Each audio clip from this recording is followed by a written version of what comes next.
ಭಾವ, ಏನಾದ್ರೂ ಬೇಕಿತ್ತಾ? ನಿಜವಾಗ್ಲೂ ನಾನು ಕೇಳಿದ್ದನ್ನ ಕೊಡಕ್ಕಾಗತ್ತಾ ಅದಕ್ಕೆ? ಭಾವ, ನೀವ್ ಕೇಳಿದ್ದೀನ ನಾನು ಯಾವತ್ತಾದ್ರೂ ಇಲ್ಲ ಅಂತ ಹೇಳಿದಿನ? ಏನ್ ಬೇಕು ಕೇಳಿ. ನೆಮ್ಮದಿ ಬೇಕಿತ್ತು ಅದಕ್ಕೆ. ನನ್ಗೆ ಅರ್ಥ ಆಗ್ಲಿಲ್ಲ. ನನ್ನ ನೆಮ್ಮದಿ ನಿಮ್ ಖುಷಿಲಿದೆ ಅದಕ್ಕೆ. ನಾನು ಖುಷಿಯಾಗಿ ಇದ್ದೀನಲ್ಲ ಭಾವ. ಎಲ್ಲಿ ನನ್ನ ಮುಖ ನೋಡ್ಕೊಂಡು ಹೇಳಿ, ಅರ್ಜುನ್ನ ಬಿಟ್ಟು ನೀವು ನಿಜವಾಗ್ಲೂ ಖುಷಿಯಾಗಿರ್ತೀರಾ ಅಂತ. ಇಲ್ಲ ಭಾವ, ಕ್ಷಣ ಕ್ಷಣಕ್ಕೂ ಕೊರಗ್ತಾ ಇದ್ದೀನಿ.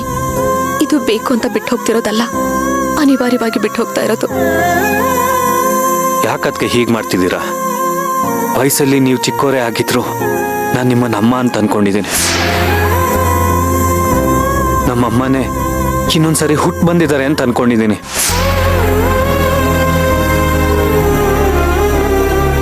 ನಾನೆಷ್ಟೇ ದೊಡ್ಡವನಾಗಿದ್ರು ನಿಮ್ಮ ಮುಂದೆ ನಾನಿನ್ನು ಚಿಕ್ಕ ಮಗು ಅದಕ್ಕೆ. ಈಗ ನನ್ನ ಮನಸ್ಥಿತಿ ಹೇಗಿದೆ ಗೊತ್ತಾ? ಅಪ್ಪ ಅಮ್ಮ ದೂರ ಆಗುವಾಗ ಮಗು ಒಂಟಿ ಆಗುತ್ತಲ್ಲ, ಹಾಗಿದೆ. ಇನ್ನು ನನ್ನ ಮುಂದಿನ ಸ್ಥಿತಿ ಏನು ಅಂತ ಕಂಗಾಲ ಆಗತ್ತಲ್ಲ, ಹಾಗೆ. ನೀವು ಅರ್ಜುನಿಗೆ ಡೈವರ್ಸ್ ಕೊಡ್ತಿದ್ದೀರಾ ಅನ್ನೋದನ್ನ ಕೇಳಿ ನನಗೆ ತುಂಬಾ ಹಿಂಸೆ ಆಗ್ತಿದೆ ಅದಕ್ಕೆ. ಆದ್ರೆ ಇದು ಅನಿವಾರ್ಯ ಭಾವ. ಇಲ್ಲ, ಇದು ನಿಮ್ಗೆ ನೀವು ಮಾಡ್ಕೊಳ್ತಿರೋ ಮೋಸ. ಇಲ್ಲ ಭಾವ, ನಿಮ್ ತಮ್ಮ ನನಗ್ ಮಾಡಿರೋ ಮೋಸಕ್ಕೆ ನಾನ್ ಕೊಡ್ತಾ ಇರೋ ಉತ್ತರ. ನಿಮಗ್ ನೋವಾಗಿದೆ ಅಂತ ಮಾತ್ರ ಹೇಳ್ಕೊತಾ ಇದ್ದೀರಾ. ಕಟ್ಕೊಂಡ್ ಗಂಡ ಈ ತರ ದ್ರೋಹ ಮಾಡಿದ್ರೆ ನನ್ ಮನ್ಸಿಗೆ ಎಷ್ಟು ನೋವಾಗಿರುತ್ತೆ ಅಂತ ದಯವಿಟ್ಟು ಯೋಚನೆ ಮಾಡಿ. ಅದಕ್ಕೆ ನೀವು ಅರ್ಜುನ್ ಜೊತೆ ಇಷ್ಟು ವರ್ಷ ಸಂಸಾರ ಮಾಡಿದ್ದೀರಾ. ನಿಮ್ಗನ್ಸುತ್ತಾ ಅರ್ಜುನ್ ನಿಮಗ್ ಮೋಸ ಮಾಡಿದಾನೆ ಅಂತ? ನಿಮಗ ಅವನ ಮೇಲೆ ನಂಬಿಕೆ ಇಲ್ವಾ?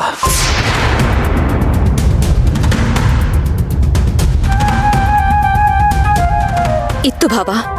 ಇಷ್ಟು ವರ್ಷ ನಾನು ಅದೇ ಭ್ರಮೆನಲ್ಲೇ ಇದ್ದೆ. ನನ್ ಗಂಡ ನಾನು ಅಂದ್ರೆ ತುಂಬಾ ಪ್ರೀತಿ ಮಾಡ್ತಾರೆ, ನನ್ನ ಬಿಟ್ಟು ಬೇರೆ ಹೆಣ್ಣನ್ನ ಕಣ್ಣೆತ್ ನೋಡಲ್ಲ, ನನಗೆ ಯಾವತ್ತೂ ಮೋಸ ಮಾಡಲ್ಲ ಅಂತ ನಂಬಿದ್ದೆ. ಆದ್ರೆ ನನ್ನ ನಂಬಿಕೆಗೆ ನಿಮ್ ತಮ್ಮ ಕೊಡ್ಲಿ ಪೆಟ್ಕೊಟ್ಬಿಟ್ರು. ಅದಕ್ಕೆ ನೀವು ಪ್ರತಿ ಹೆಜ್ಜೆಗೂ ಅವನ ಮೇಲೆ ತಪ್ಪು ತಿಳ್ಕೊಂಡಿದ್ದೀರಾ. ಅರ್ಜುನ್ ನಲ್ಲಿ ಎಷ್ಟು ಕೊರಗ್ತಾ ಇದ್ದಾನೆ ಅಂತ ನಿಮ್ಗೆ ಗೊತ್ತಾ? ನಿಮ್ಗೆ ಅರ್ಥ ಮಾಡ್ಸಕ್ಕಾಗ್ದೆ, ಬಿಡೋಕ್ಕೂ ಆಗದೆ ಒದ್ದಾಡ್ತಿದ್ದಾನೆ. ಮೊದಲೆಲ್ಲ ನನಗೆ ಅರ್ಜುನ್ ಕಂಡ್ರೇನೆ ಆಗ್ತಿರ್ಲಿಲ್ಲ. ಆದ್ರೂ ಈ ವಿಷಯದಲ್ಲಿ ನಾನು ಅರ್ಜುನ್ನ ಸಂಪೂರ್ಣವಾಗಿ ನಂಬ್ತೀನಿ. ನನಗಿರೋ ನಂಬಿಕೆ ನಿಮ್ಗಿಲ್ವಾ ಅದಕ್ಕೆ? ಯಾಕಿಲ್ಲ ಭಾವ, ನನ್ನ ಗಂಡನ ಮೇಲೆ ನನಗೆ ಬೆಟ್ಟದಷ್ಟು ನಂಬಿಕೆ ಇದೆ. ಆದ್ರೆ ನಾನು ಈ ನಾಟಕ ಆಡದೆ ಹೋದ್ರೆ ಅವರು ನನ್ನ ಬಿಟ್ಟು ಹೋಗಲ್ಲ. ಅವ್ರು ನನ್ನ ಬಿಡದೆ ಹೋದ್ರೆ ಇನ್ನೊಂದು ಮದುವೆ ಆಗಕ್ಕಾಗಲ್ಲ. ಕಾನೂನು ಪ್ರಕಾರ ಮೊದಲನೇ ಹೆಂಡತಿ ಬದುಕಿರುವಾಗ ಅವರು ಎರಡನೇ ಮದುವೆ ಆಗೋದಕ್ಕಾಗಲ್ಲ. ಅದಕ್ಕೆ ಈ ಡಿವೋರ್ಸ್, ಈ ಅನುಮಾನದ ನಾಟಕ. ನೀವು ಅರ್ಜುನ್ ಮೇಲೆ ಅನುಮಾನ ಪಡೋದು ಒಂದೇ, ನಮ್ಮನ್ನು ಹುಟ್ಟಿಸಿರೋ ಆ ಭಗವಂತನ ಮೇಲೆ ಅನುಮಾನ ಪಡೋದು ಒಂದೇ.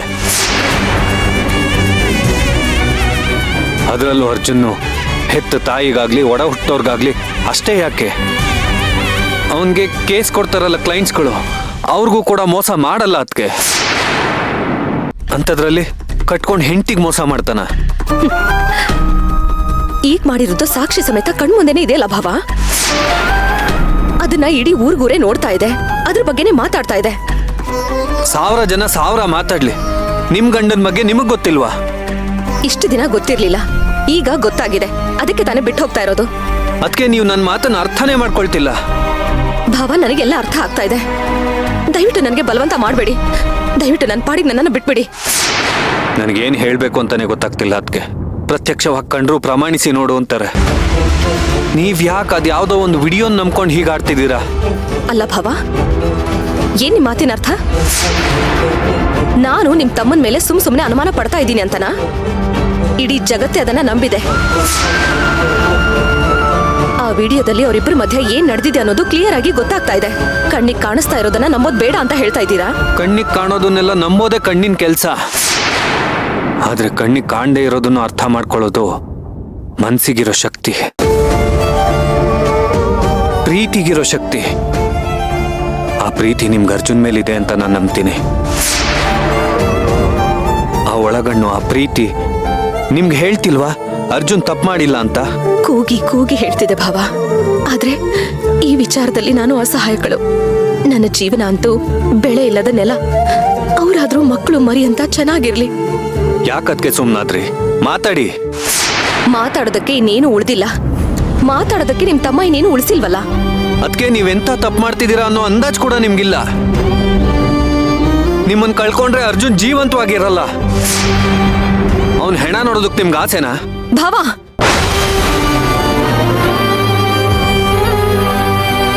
ಮತ್ ನಾನು ಇನ್ನೇನ್ ಹೇಳಿ ಅದಕ್ಕೆ?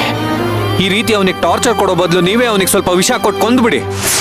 ಯಾಕೆ ಭಾವ, ಯಾಕೆ ಈ ತರ ಸ್ವಾರ್ಥಿ ತರ ಯೋಚನೆ ಮಾಡ್ತಾ ಇದ್ದೀರಾ? ನಿಮಗೆ ನಿಮ್ ತಮ್ಮ ಮಾತ್ರ ಕಾಣಿಸ್ತಾ ಇದ್ದಾರೆ. ನನ್ ಮನ್ಸಿಗಾಗಿರೋ ನೋವು ಆಘಾತ ನಿಮ್ಗೆ ಅರ್ಥನೇ ಆಗ್ತಾ ಇಲ್ವಾ? ನಿಮ್ ತಮ್ಮನ್ ಜಾಗದಲ್ಲಿ ನಾನಿದ್ದು ಇದೇ ಕೆಲಸ ಮಾಡಿದಿದ್ರೆ ಅವಾಗ್ಲೂ ಹೀಗೆ ಮಾತಾಡ್ತಾ ಇದ್ರಾ? ಅದೆಲ್ಲ ಬಿಡಿ. ನೀವು ಪ್ರೀತಿಸಿ ಮದುವೆ ಮಾಡ್ಕೊಂಡಿದ್ದೀರಲ್ಲ ಪ್ರಿಯಾ, ಅವಳು ಈ ಕೆಲಸ ಮಾಡಿದಿದ್ರೆ ನಿಮ್ ಮನ್ಸಿಗೆ ನೋವಾಗ್ತಿರ್ಲಿಲ್ವಾ? ನೋಡಿ, ನೀವು ನನ್ನ ಮನ್ಸನ್ನ ಬದಲಾಯಿಸೋದಕ್ಕೆ 1000 ನೆಪ ಕೊಡಬಹುದು, 1000 ಕಾರಣಗಳನ್ನು ಕೊಡಬಹುದು. ಆದ್ರೆ ಅರ್ಜುನ್ ಸರ್ ತಪ್ಪು ಮಾಡಿರೋದು ಮಾತ್ರ ನಿಜ.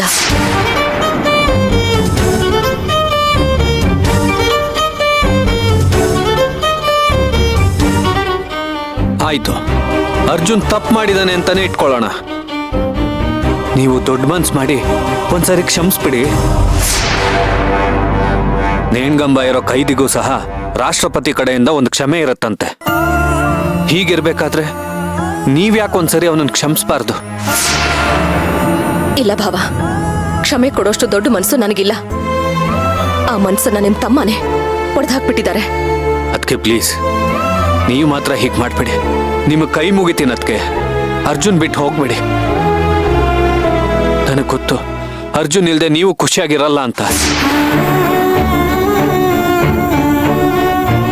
ಆದ್ರೂ ಇದನ್ನೆಲ್ಲ ನೀವು ಯಾಕೆ ಮಾಡ್ತಿದ್ದೀರಾ ಅಂತ ನನಗೆ ಗೊತ್ತಾಗ್ತಿಲ್ಲ. ಭಾವ, ನನಗಿದ್ರ ಬಗ್ಗೆ ಮಾತಾಡಿ ಮಾತಾಡಿ ಸಾಕಾಗೋಗಿದೆ. ಬಂದವರೆಲ್ಲ ಬರೀ ಬುದ್ಧಿ ಹೇಳೋರೆ ಆದ್ರೆ ಹೊರತು ನನ್ ಮನ್ಸನ್ನ ಯಾರು ಅರ್ಥನೇ ಮಾಡ್ಕೋತಾ ಇಲ್ಲ. ಅದಕ್ಕೆ ಪ್ಲೀಸ್ ಅರ್ಜುನ್ಗೊಂದೇ ಒಂದು ಚಾನ್ಸ್ ಕೊಡಿ. ನಿಮ್ಮ ಕೈ ಮುಗಿದು ಕೇಳ್ಕೊಳ್ತೀನಿ. ಬೇಕಾದ್ರೆ ನಿಮ್ ಕಾಲು ಇಟ್ಕೊಳ್ತೀನಿ. ಅದಕ್ಕೆ ದಯವಿಟ್ಟು ಅರ್ಜುನ ಬಿಟ್ಟು ಹೋಗ್ಬಿಡಿ. ನಿಮ್ ಸಂಸಾರನ ಹಾಳು ಮಾಡ್ಕೋಬಿಡಿ. ಅದಕ್ಕೆ ಪ್ಲೀಸ್ ನಮ್ಮ ಅದಕ್ಕೆ ಸಂಸಾರ ಹಾಳಾಗೋದು ನನ್ನ ಕೈಲಿ ನೋಡೋದಕ್ಕೆ ಆಗಲ್ಲ. ಅದಕ್ಕೆ ಪ್ಲೀಸ್. ಅದಕ್ಕೆ ಭಾವ ನೋಡಿ, ಇದು ಒಂದು ಬಿಟ್ಟು ನೀವು ಏನ್ ಬೇಕಾದ್ರೂ ಹೇಳಿ, ಆದ್ರೆ ಈ ವಿಷಯದಲ್ಲಿ ಮಾತ್ರ ದಯವಿಟ್ಟು ನನ್ನ ಕ್ಷಮಿಸ್ಬಿಡಿ ಭಾವ. ಅದಕ್ಕೆ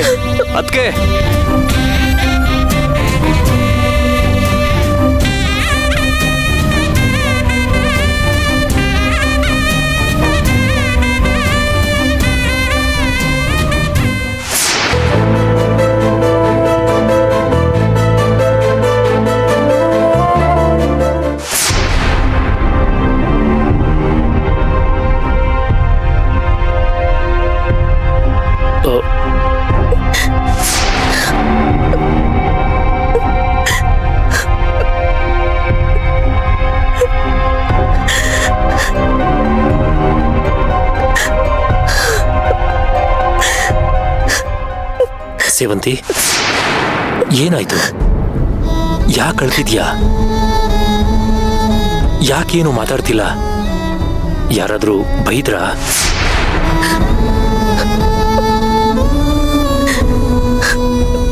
ಸೇವಂತಿ, ನೀನ್ ಬೇಕಾದ್ರೆ ನನ್ನ ಹತ್ರ ಜಗಳ ಆಡು, ಬೈಯಿ, ನಿನ್ ಮಾತಲ್ಲೇ ಚುಚ್ಚಿಬಿಡು, ಪರವಾಗಿಲ್ಲ, ನಾನು ಸಹಿಸ್ಕೋತೀನಿ. ಆದ್ರೆ ನೀನ್ ಈ ರೀತಿ ಅಳಬೇಡ. ನನಗೆ ತುಂಬಾ ಹಿಂಸೆ ಆಗುತ್ತೆ ಸೇವಂತಿ. ನಾನ್ ನಿಮಗೆ ಎಷ್ಟು ಅವಮಾನ ಮಾಡಿದ್ರು, ನಿಮ್ ಕ್ಯಾರೆಕ್ಟರ್ ಮೇಲೆ ಮಸಿ ಬಳಿದ್ರು, ಯಾಕೆ ಸರ್ ನನ್ನನ್ನು ಇಷ್ಟೊಂದು ಪ್ರೀತಿಸ್ತೀರಾ? ನಿಮಗ್ ನನ್ ಮೇಲೆ ಕೋಪನೆ ಬರ್ತಾ ಇಲ್ವಾ? ಯಾಕೆ ಅಳು ಸೇವಂತಿ? ನಿಮ್ಮಂಥ ಗಂಡನ್ನ ಮೋಸಗಾರ ಅಂತ ಭಾವನ್ ಮುಂದೆ ಹೇಳ್ಬಿಟ್ಟೆ, ಅದೇ ನನ್ನ ಈ ದುಃಖಕ್ಕೆ ಕಾರಣ. ಸರಿ, ನಾವೆಲ್ಲಾದ್ರೂ ಆಚೆ ಹೋಗೋಣವಾ? ನಿಂಗೆ ಸ್ವಲ್ಪ ರಿಲ್ಯಾಕ್ಸ್ ಆಗುತ್ತೆ.